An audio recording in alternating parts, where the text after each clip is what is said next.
মধ্যপ্রাচ্যে নিজেদের দখলদারিত্ব পাকাপোক্ত করতে ইরানকে ঘিরে বড়সড় যুদ্ধের ছক কষছে আমেরিকা।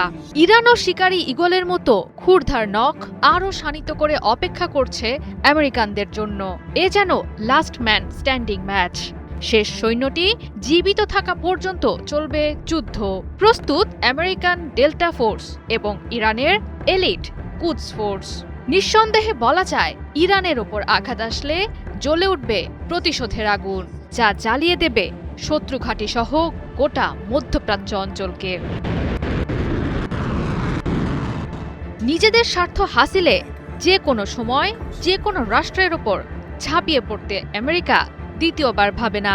নিজেদের সামরিক প্রতিরক্ষা বলয় অপ্রতিরোধ করতে তারা গড়ে তুলেছে এলিট ফোর্স নামে বিশেষ বাহিনী, যার মধ্যে অন্তর্ভুক্ত নেভি সিলস, ডেল্টা ফোর্সের মতো স্পেশাল অপারেশনস গ্রুপ।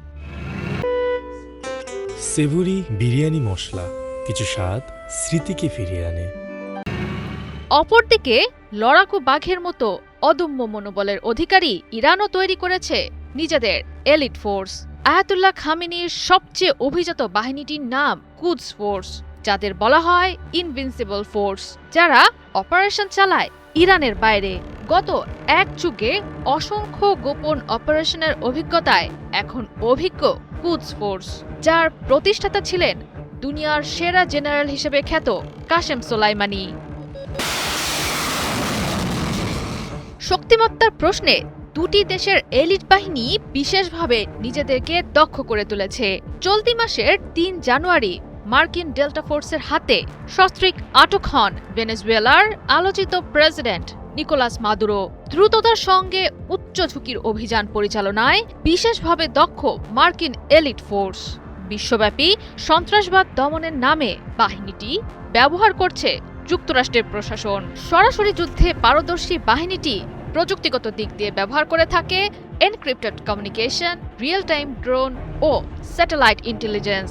অন্যদিকে দীর্ঘমেয়াদে আঞ্চলিক প্রভাব বিস্তার এবং ঝুঁকি কমিয়ে এনে মাঠে কৌশলগত নিয়ন্ত্রণ ধরে রাখতে পারদর্শী ইরানের এলিট ফোর্সের অধীনে থাকা বাহিনীগুলো মধ্যপ্রাচ্যে থাকা বিভিন্ন মিলিশিয়া গোষ্ঠীগুলোর মাধ্যমে শক্ত প্রক্সি নেটওয়ার্ক গড়ে তুলেছে খামেনির ইরান। আমেরিকার তুলনায় সীমিত আধুনিক সরঞ্জাম থাকলেও ইরানের এলিট ফোর্সের অধীনে আছে বিশেষভাবে দক্ষ নৌ ও বিমান বাহিনী, আছে উচ্চ ক্ষমতা সম্পন্ন হাইপারসনিক ও ব্যালিস্টিক মিসাইল। উভয় দেশের প্রতিরক্ষা বাজেটেও আছে চোখে পড়ার মতো ব্যবধান। প্রশিক্ষণের দৃষ্টিভঙ্গিতেও আছে পার্থক্য। আমেরিকার প্রশিক্ষণ ব্যবস্থার অধীনে যোদ্ধারা হয়ে ওঠে রাজনীতি থেকে পুরোপুরি বিচ্ছিন্ন পেশাদার সেনা, কিন্তু ইরানের এলিট ফোর্সের সেনাদের মনে গেঁথে আছে ধর্মীয় আনুগত্যের আদর্শ। তবে কোনোভাবে যদি দুপক্ষ সরাসরি যুদ্ধে জড়ায়, তবে জয়ের পাল্লা আমেরিকার দিকেই বেশি ভারী। তবে শেষ মুহূর্তে চমক দেখাতে পারে ইরানও। জয়া সরকার, ৭১।